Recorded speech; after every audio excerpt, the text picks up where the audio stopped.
fleet of them. Look on the ASA. Oh my gosh. They're all going against the wind. It was basically a cube inside of a sphere where the points of the cube were touching outside of the sphere.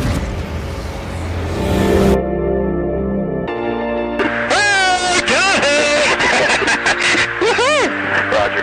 They're troubleshooting as soon as I get. So this isn't anything that just is limited to the United States. It's a worldwide phenomenon.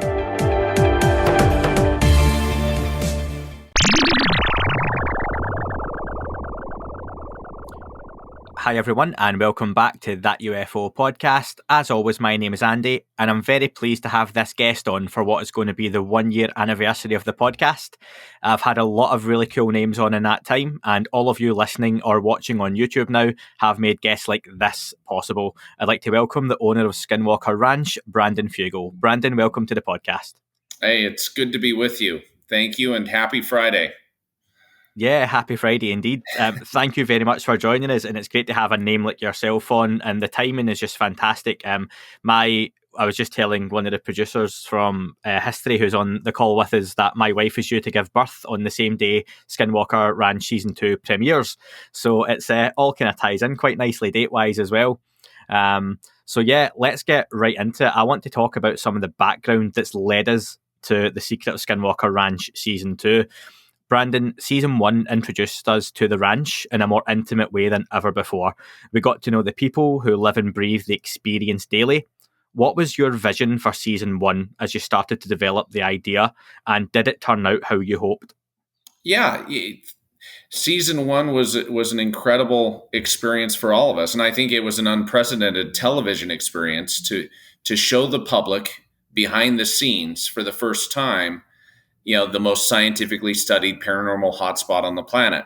For a property that had been in lockdown mode, that had been secure for over 20 years for purposes of scientific research dealing with the paranormal, for that property to be opened up for television cameras for the first time, and filming my team and their efforts in the scientific investigation on an hourly basis was something I think very special, and I think it was a unique opportunity to engage the public and to show for the first time very visually what the ranch looks like. What do the old haunting homesteads that lie on the property look like, and what was it like for the team to be able to follow Dr. Travis Taylor for the first time, entering the property and seeing through his eyes, the incredible, striking landscape that has captured so much interest and attention over decades was a unique opportunity for all of us, and to do it in an unscripted way. I think it's important to note that this is real. It is 100% true fact. And, not one of the participants, with the exception of Dr. Taylor, had ever been on television, ever really had the intention of being involved with any type of television effort or media. And so it was a new experience for all of us, including myself, to allow, cameras, and to allow for the first time, the story to be told regarding the ongoing investigation at Skinwalker Ranch. Now, I'd like to touch on that story you mentioned. So Ryan Sprague of Somewhere in the Skies had a great interview with you just a couple of weeks ago now. I would encourage people to go and listen to that. He done a great intro package, which he sets things up wonderfully and discusses the background of the ranch with the Shermans, Bob Bigelow, and even more. Now, that's been done, and I would encourage people, if they want to hear that detail, to go and listen to that interview. But could you just summarise, Brandon, how you did come to be involved with Skinwalker Ranch?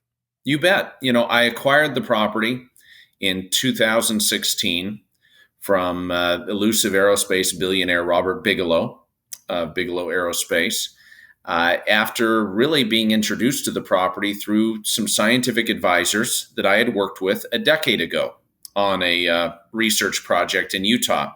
Those advisors that, unbeknownst to me, had been science advisors to Mr. Bigelow, reached out to me in 2015 with the potential opportunity to engage, to meet Mr. Bigelow and discuss a potential joint venture or acquisition that would open a new chapter in the investigation and really pass the stewardship from Mr. Bigelow to someone else, to in this case, of course, to me, in order to continue the research and advance the project that had been funded by not only Mr. Bigelow, but the United States government and the Defense Department for decades. To take a very unique, secure piece of property that had been the center of gravity for a Pentagon-funded, black budget program was a unique opportunity for me. But I did buy it as a skeptic.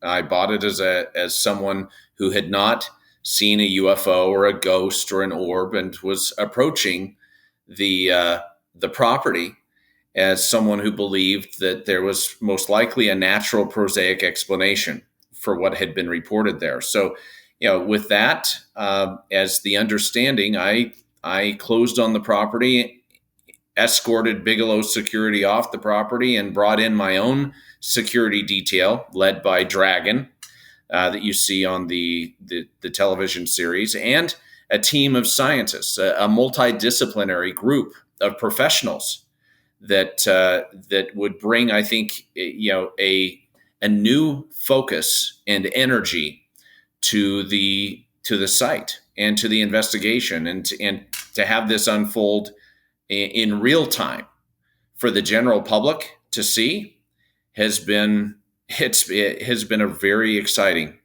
opportunity.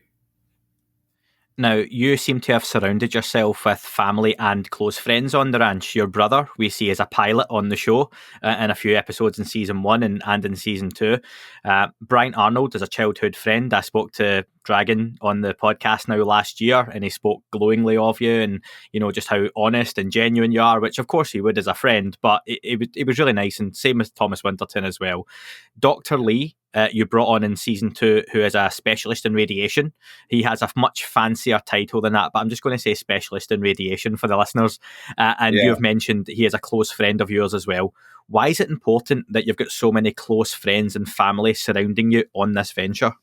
Yeah, good question.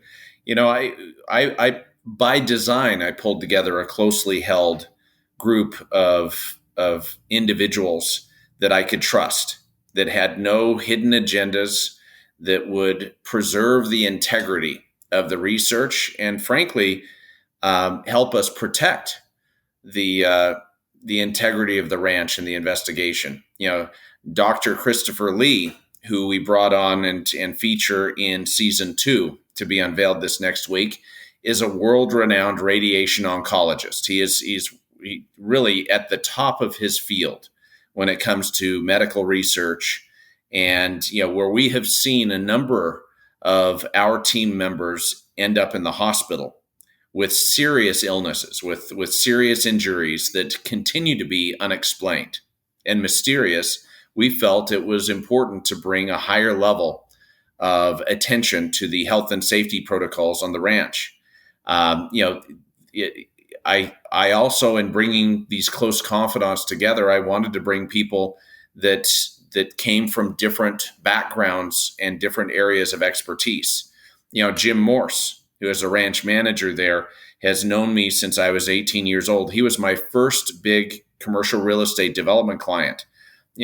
When I was 18 years old, I jumped into the commercial real estate business and focused on leasing and selling Class A office developments. And Jim Morse at the time was breaking ground on a signature Class A office park. And through that experience of being engaged with him, we really developed a close relationship that endures to this day. And the thing that he brought to the table was a genuine love for the Native American cultures, the people, the indigenous people, and a track record of raising millions of dollars for Indian scholarships, for American Indian services, and really working closely with the tribes to help them with economic development and other efforts. I feel that community engagement has been a big part of our stewardship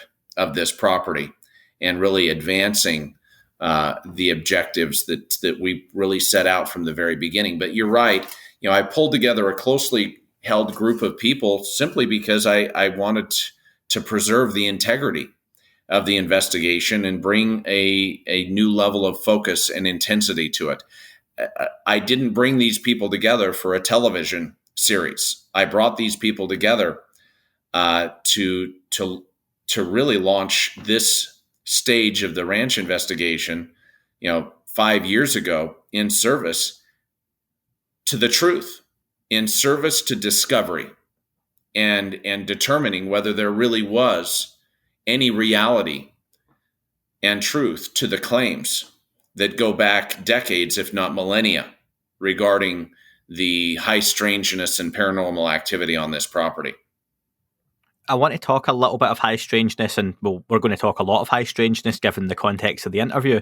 But those relationships that you talk about are never more apparent than when there's a heightened sense of danger. When we look at, bad things happen when you dig was the name of one of the episodes, and we've already seen. I've been very fortunate to see the first 2 episodes through History and A&E Network, so thank you to them. And it's really great, and I won't give anything away. However, there is again talk of digging. And that always brings up Thomas Winterton's injury that happened some time ago. Now, my co-host, Dan, who you met just before we started recording, noticed in season 1, there's a map on the wall of the HQ, and there were 3 points triangulated. One was the ranch, one was Havana, Cuba, and I believe the other one was Guangzhou in China. And these are reportedly points where other people have picked up injuries similar to Thomas Winterton. And that's something Travis Taylor recently confirmed in an interview as well. So one State Department-sponsored study has reported these were likely the result of microwave energy attacks. Now, this was reported by CNN yesterday, and the Debrief media outlet have reported on this as well today. Have you seen much on that, and is that something you want to comment a bit more on? We've studied, potential correlations and connections with other incidents globally.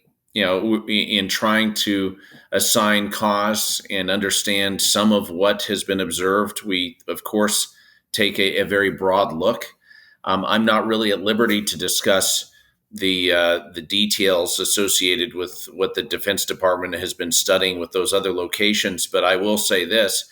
I think the deeper that people dig, the more mysterious and the more unexplained the injuries and incidents appear. Assigning conventional cause and being able to come up with an explanation that is clear and straightforward continues to evade, I think, even the highest level, people involved with those investigations. So, we see Skinwalker Ranch as a unique center of gravity for unusual phenomena, but we're not ignorant to the fact that there are other places potentially on the planet that may have similar incidents and events that attend those properties. Trying to I think discover what correlations may exist and what common characteristics or common signatures attend the phenomena is a key part of our investigation. It's almost like you read my next question. I was going to ask about potentially other locations like Skinwalker Ranch. Have you ever heard from any other potential owners of sites like Skinwalker Ranch or the Uinta Basin? Or have you ever reached out to them, or have they reached out to you? Yeah, we have. We have a relationship with a neighboring property that we believe, can help us expand the scope of the investigation, that has also reported unusual activity.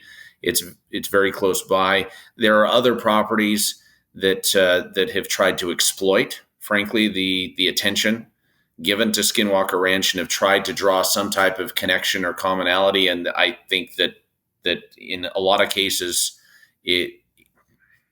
how do I say this kindly? There's a lack of real evidence or scientific proof or rigor that has been brought to some of the other claims or the other sites. I find that the more time goes by, I find that Skinwalker Ranch really is unique. That in a lot of ways, for whatever reason, it really is a unique center of gravity for the phenomena, and it is very difficult to find another property that is experiencing the same frequency of activity. And I don't say that to sensationalize or to try to prop up the importance of our investigation. I just say that matter of fact. Show me another effort globally. Show me another property, another effort, another multidisciplinary team utilizing resources in service to this topic. And I don't think it exists. I think that Skinwalker Ranch right now is arguably the most important science project of our time. And that's not the first time I've heard you say that, and I would agree. Why, for you, in your 5 years of stewardship, you've called it now, of the ranch, what makes it so unique? Is there anything you yourself have managed to put your finger on and say it's the place, it's the area, it's the people, or it's the diversity? I think, first and foremost, the property has been in lockdown mode, has been completely secure for now going on 25 years. So to have a piece of property that is a secure environment that has been under scientific study and research and has been monitored consistently for that period of time is unique. But also, I think it is important to note that the diversity of phenomena that continues to persist on this property is exciting, and it's somewhat troubling because it's difficult to be able to identify the origin or the agenda associated with the high strangeness that we are observing and recording. People ask me all of the time whether I believe that whether I believe that we are seeing extraterrestrial or visitation from other worlds, or whether we're seeing interdimensional phenomena, or whether we're seeing spiritual phenomena, angels and demons and skinwalkers. And the answer, I think, is all of the above. The evidence speaks to the fact that we're not really seeing any one assignable cause or type of phenomena. It is a diversity, and I think there is evidence that points to the fact that we are experiencing all of those potentially on the ranch. Given your background in real estate, you must have walked into thousands of properties for the first time to survey, have a look around. None more unique, I'm sure, than Skinwalker Ranch itself. The first time you stepped foot on the ranch, what was it like? And I imagine when someone buys a new home or a new office, they spend a few minutes themselves just surveying it, talking to themselves, talking to the property, just imagining things. Did you ever have that personal moment in the early days where you went out onto the ranch at night or during the day yourself and just spoke to whatever may or may not be around? Yeah, good question. At first sight of the property, I can honestly say I was speechless. My first tour of the property was coming in via my private helicopter. And I came with Jim Morse at my side to inspect the property just days before closing on it with Mr. Bigelow. As we came in to the Uinta Basin and came up on the property and circled the property several times, I found that it was breathtakingly beautiful. The diversity of the landscape, the strikingly beautiful backdrop with the Mesa Plateau that runs the entire expanse of the property, with cave systems, the old, pioneer homesteads, the waterways that run through the property. It really is unparalleled in its beauty and its diversity. You could shoot an entire television series like Westworld or a John Wayne, cowboy Western movie on this property because it features such incredible landscapes. And that is one thing that I was completely unprepared for when I first inspected the property, was the beauty of the property and how interesting and even intriguing the landscape is. For the first number of months of, my ownership and stewardship of the property, I couldn't get over the fact that it was just so beautiful. And I didn't find it haunting or troubling. I didn't find it to be unusual, other than, unusual in that it presented a very stunning backdrop for this investigation. But of course, as time went on and as months continued, we started seeing things. We started observing things. We started recording strange phenomena that to this day remains unexplained. Now, George Knapp recently commented, and I'm going to quote this. This is a direct quote from George Knapp. "There were multiple attempts at communication during the Bigelow era, putting out certain objects and games to invite a response. It worked twice. Not sure if Brandon's team has tried this yet, but I have a lot of confidence in the work they are doing. Are you aware of those attempts at communication, and have your team tried any themselves?" I think it has been publicly disclosed that the Bigelow team, the participants during that era, performed, experiments that were unusual, that at times, were an attempt to communicate or spark communication with the entities involved with the phenomena. It is often stated that what is being observed at Skinwalker Ranch involves some type of precognitive sentient intelligence. And I think they were focused after years on just communicating with whatever those entities may be. We've taken a very different approach. We've taken a more scientific approach, and frankly, one that is grounded in observational science first and foremost. And have not delved into, I think, some of the more controversial methods of investigation. Now, that doesn't mean that we're not open-minded. That doesn't mean that we aren't inviting people, to the property to bring different perspectives, different approaches to the problem set. But they took a very creative approach at times to really addressing the phenomena that we have yet to really employ.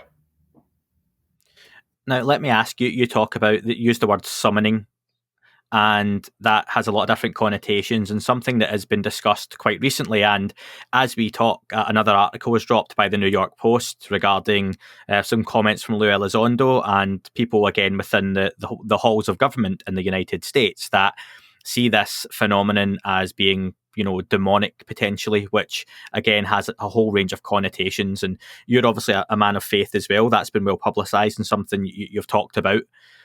Is that something that would put you or others working on the ranch off, given your strong faith, that you wouldn't want to necessarily attempt that sort of communication? Or is it the danger element that may or may not be involved? Good question. We're dealing with phenomena that is dangerous. We believe that we're dealing with both malevolent and benevolent entities based on the experiences and the evidence collected. And I think approaching the ranch with a degree of reverence and humility is important to maintaining not only the safety of those involved, but also being able to discover the truth of what is happening here. There's much said about the fact that, participants in the investigation in the past have had things follow them home. They've had phenomena that have traveled with them back to their place of residence and terrorized their families in some cases. There are a number of military operatives and former scientific consultants that refuse to ever set foot on this property ever again for the rest of their lives, simply because they believe that disturbing events have followed them as a result of their engagement with the property. I take those claims, I take those statements very seriously. And so we're very careful about what we introduce to the ranch. We're very careful with the investigative protocols that we're putting into place, and really the nature of the experiments that we're bringing to the table, and frankly unveiling to the general public. It's not just instrumented rockets and balloons and ground penetrating radar studies, but it's also bringing in other experts that can help us better understand potentially what is at play, what is at work here at Skinwalker Ranch that will help us advance the investigation. And I think being very careful not to invite or to provoke potentially negative phenomena is something that we are sensitive to. I've got one more question I want to ask before I get to talking about season 2 of The Secret of Skinwalker Ranch. Now, like we said, you're a man of faith, and you've commented on previous recent interviews that your experiences with Skinwalker Ranch have only reaffirmed and made your faith stronger. What are your thoughts on how other religions could potentially integrate any form of disclosure or goings-on into their faiths going forward? Do you see that being a potential issue as and when information does come out? Good question. People ask me all of the time whether what I have been experiencing and conducting at the ranch, conflicts with my faith, with my religious upbringing. And the honest answer is that I was raised to believe that there are worlds without number and that we're not alone in the universe. And I believe that what we're observing at Skinwalker Ranch is actually faith affirming and faith promoting in a lot of ways. The idea that not only we may be visited, but also that there are other dimensions of reality just as real that sit just beyond our perception, but that may be interacting with us. I think it's exciting, it's thought provoking, and it calls into question the very nature of our existence on this planet. I mean, where did we come from? Why are we here? Where are we going? Those time-honored questions that have been asked by people, for thousands of years, I think to a degree may be answered through our investigation and what we are delving into at Skinwalker Ranch. Given the previous involvement with the US government during the Bigelow era, do you feel there are any repercussions or consequences of the upcoming UAP task force report potentially coming out? There's obviously a lot of talk it may be delayed. Could that affect the investigation, or could that have any bearing on what happens going forward for you? No, we're operating independently. By design, I've kept this as a private effort. I do not hold any security clearances. We are not engaged with the government or any public interests relative to the investigation. I applaud and support any efforts for disclosure, for informing the public relative to what is going on and really the nature of our world and our reality. But we're on our own path and conducting a very dynamic research study that I believe is focused on results and is focused on getting to the bottom of answering these questions. And I don't know that government channels are going to be in a position to either shed light on those topics, at least to the degree that would satisfy concerns. I think our private sector approach is unique and uniquely qualified to bring truth forward and to, I think, reveal the nature of really the phenomena and the core claims associated with these topics. Now, season 2, The Secret of Skinwalker Ranch, that's what you're here to talk about as well. And I loved the first 2 episodes. I was a big fan of the first series. This podcast was in its very early days, and Yeah. myself and my co-host Dan, we done a watch along of every episode, and we commented and talked about it. And we'll be bringing that back for the new series, but in a review format rather than watching along. Now it premieres on the 4th of May in the US on History at 10 or 9 p.m. Central. Like I said, I was really fortunate to see the first 2 episodes of season 2, and it gets right into things. There's no messing about. There's no slow build. It's straight into that high level scientific investigation. Yeah, we don't screw around. And we are very fortunate to see immediate activity and results. And none of this is contrived. There is nothing faked, nothing contrived. It is 100% authentic and true. And that continues to be the number one priority associated with this investigative series. Present the truth, and frankly, inform the public relative to what we are doing, what we are experiencing with our investigation. I mean, I look at what we are about ready to unveil in season 2, and it feels like Christmas Eve. It feels like we're at a pivotal moment to be able to unveil a lot of new, not only experiments, but also the result of advancing the investigation that we saw this past year. Again, you've probably heard me state that I believe we revealed more in the first 20 minutes of our first episode of really kicking off this series than I'd seen in 20 years relative to these topics in the public domain. And we look forward to continuing to inform the public and really, letting everyone have a front row seat to what we are experiencing out there. It's a lot of it, science isn't always exciting. You're not going to have strange things happen at all times. You can't schedule or program the paranormal or high strangeness. You just have to go about your business in a very honest, authentic way, and just let things happen as they happen.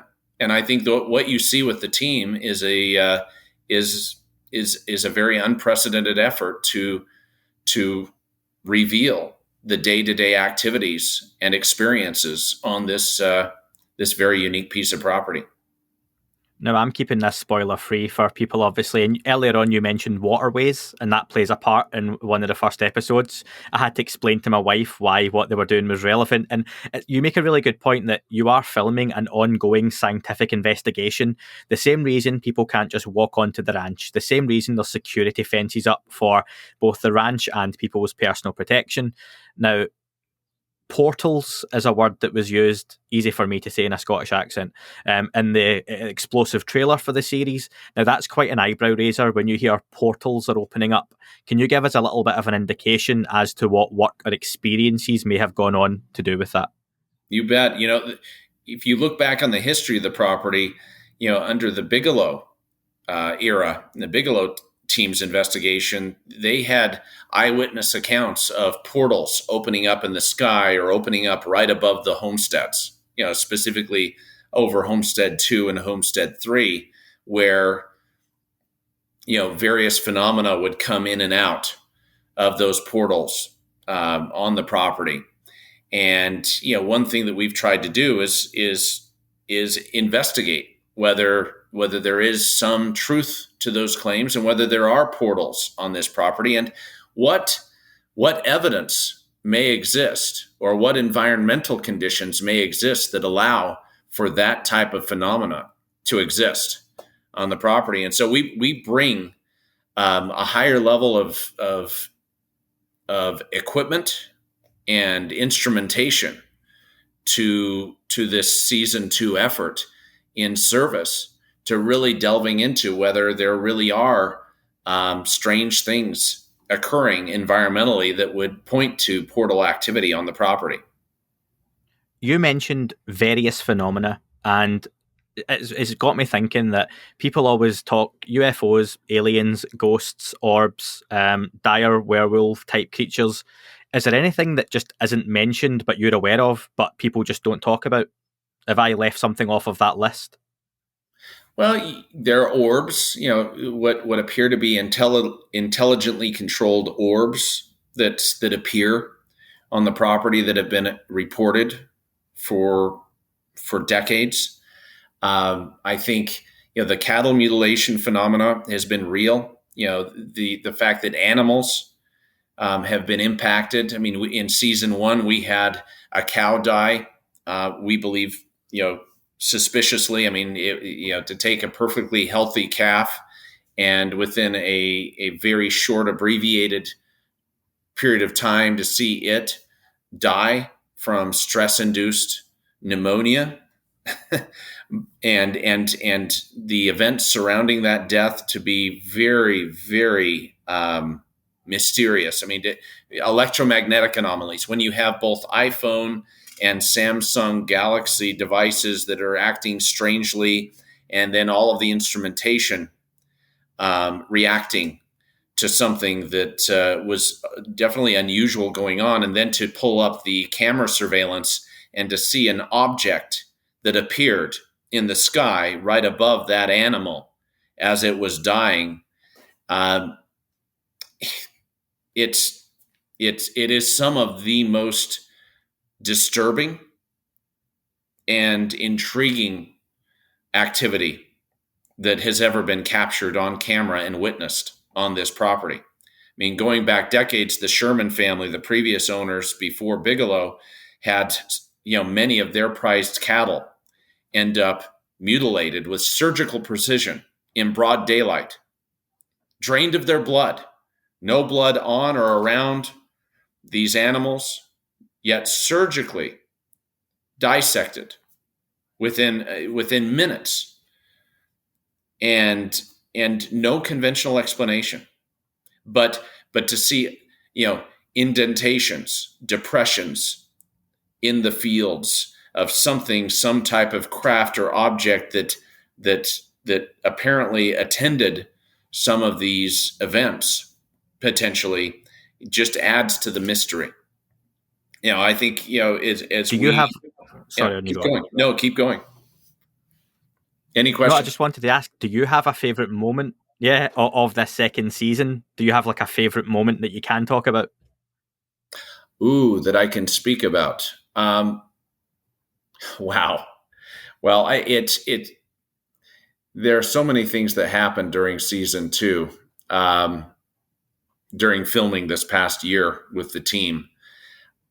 One thing that we did that I was not willing to do during the filming of season 1 was we put into service the helicopter, and utilizing the helicopter for a part of the investigation. And what we witnessed was stunning.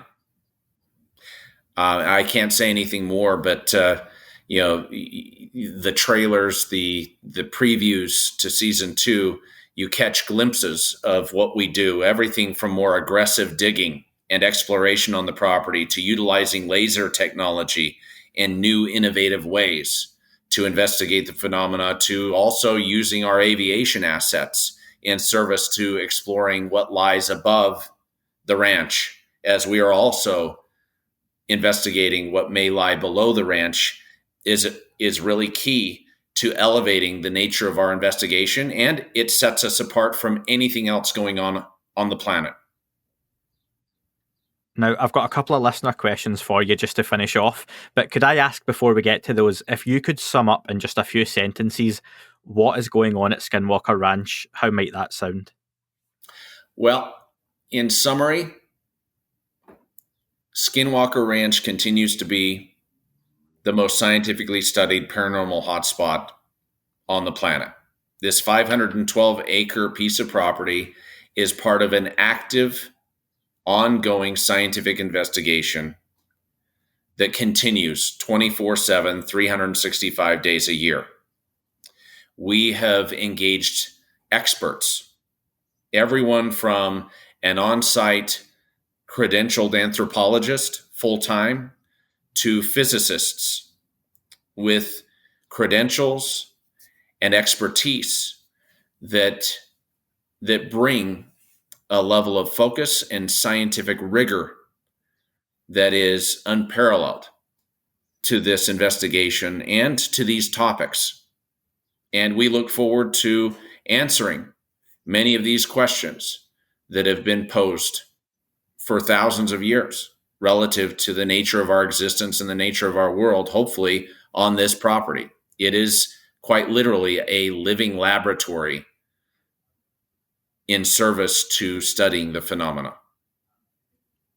Now, I got a lot of questions sent in for you, of which many I'll have to keep for another time, Brandon, but I've got a few just to put to you.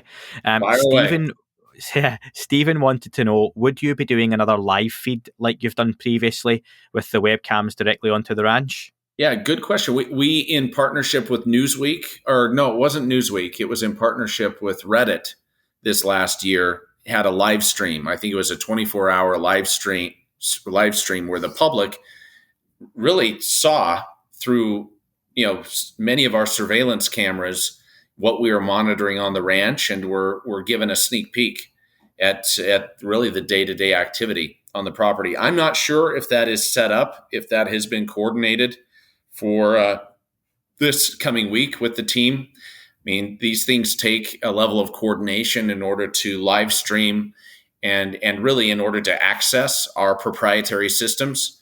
And we've established a scientific platform there on site in the command center that is unique, and opening that up for a live stream and for public access, or at least viewing, is something that requires a little bit of coordination. I am more than willing to do so again.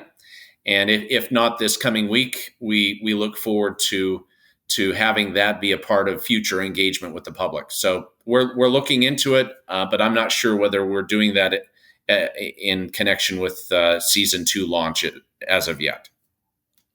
David Lorimer asked, has the team in their investigations detected any powerful radio frequencies or X-band radar emissions whilst at the ranch? Yes, all the time. But it's transient, it's unpredictable, and it moves to different positions on the property. Even though we see repeated occurrences, and we've been collecting data on those events on a regular basis, it is completely unpredictable and transient. Stay tuned. Interesting answer. This next question I had to read 4 or 5 times and get my co-host's opinion on it, because it's really different, but I thought I'd put this to you. So Rather Be Squidding asked, Skinwalker Ranch sits on the Phosphoria Formation, which is uranium-bearing phosphate rock. Phosphorus is the most rare essential element of life, and our unsustainable use of it may be quite interesting to an observing intelligence. Has Brandon ever considered a connection to this rock or the mining of it that goes on near the ranch? Yes, we have actually been studying the geology of not only the property but the surrounding area. Again, I believed when I acquired the property that there was a natural prosaic explanation associated with the phenomena that had been reported. I believed that there was a likely tie and connection to seismic activity and the geology that would explain, a lot of the unique events that had been reported for so long. Interestingly, we have not been able to ascribe any natural cause to many of the events and many of the incidents of high strangeness that have occurred.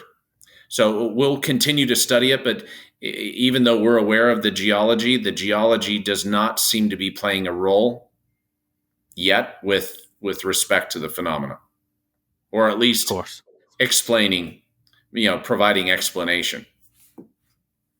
Barry asks, are there any specific times of year that you have noticed more or less activity? Any patterns that match previous studies done by Ville or Keel?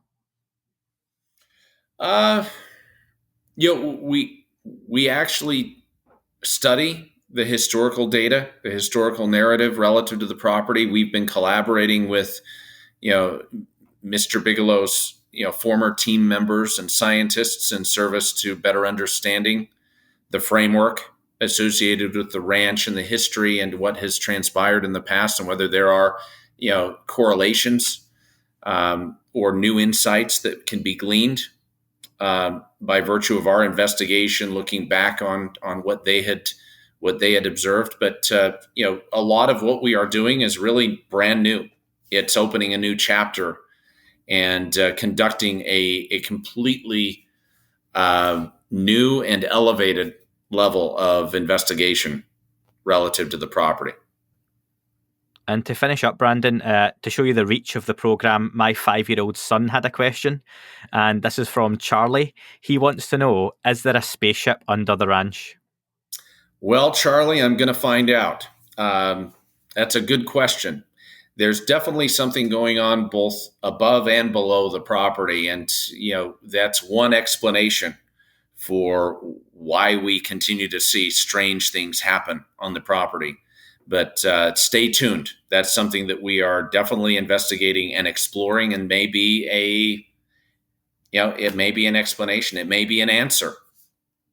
Good question. He saw me watching one of the episodes last year where Travis Taylor was doing the ground penetrating radar and drew the shape. And the first thing he said at 4 years old at the time was, that looks like a spaceship. So I asked him today and he brought that back up. So.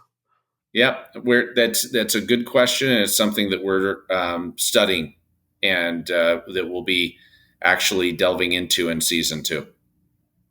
Any final words for the listeners and viewers, Brandon? Yeah, I just want to thank everyone for following our journey. I mean, this is a new experience for all of us. Again, none of us, with the exception of Dr. Taylor, had ever been on television, had any experience with being filmed. And we really appreciate everyone following our journey and being interested in these same topics. We're excited to reveal what we have been discovering, what we have been observing, and we think that this is really important. It's exciting, and we appreciate everyone's interest and also patience, because we're right there with you in wanting to get answers and wanting to understand what is at work. And so I just want to thank everyone for being so kind, being interested, and really being positive in their voice, in following our journey.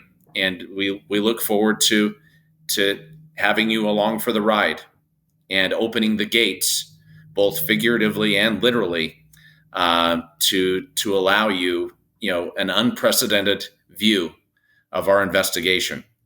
Get ready for a lot more to come. We're just getting warmed up. And folks, you can watch The Secret of Skinwalker Ranch this Tuesday, the 4th of May, 9 p.m. Central. That's for our viewers in the US. And I'll send out correspondence nearer the time as it becomes available around the world. That is all for this week's show. Thank you very much for listening. Please remember to leave the podcast a review on your chosen platform. You can like, retweet and subscribe. That would all be very much appreciated. The shows are being uploaded onto YouTube as we speak more and more. You can sign up at patreon.com/That UFO podcast to access the shows ad-free as well. Please get in touch on Twitter, Facebook, Instagram, That UFO podcast.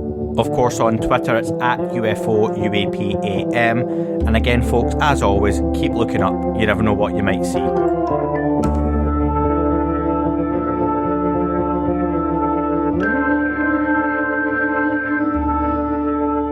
It wasn't a tic-tac and not quite a saucer, more like a hubcap designed by Chaucer, a little Baroque and quite steampunk, like Alice was playing bass for the Parliament of Folk. The little fucker hovered right outside of my window, and when I shoved out the screen, he made it an issue. I don't think he expected me to see his ass, but I'd had some champagne and smoked a little around.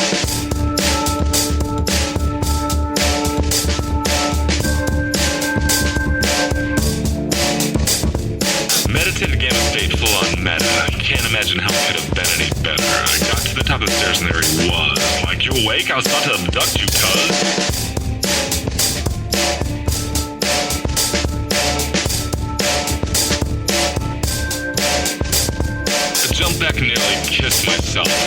out the window after the elf, and I woke up in my bed and there was something on my head and everything was weird and everything was red. And I called out to my boys. They thought this was noise. They thought it was a dream. They thought it was my toys. They thought it was my problems, and they think I should seek therapy. And I don't know what to do because it doesn't really scare me.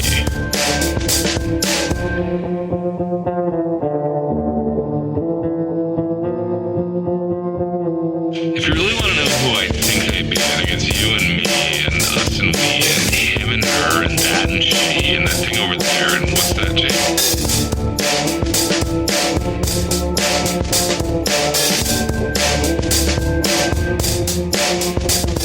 But for being serious, open your mind, consider your heart, consider time, consider your space, consider your lies, consider your life, consider your eyes.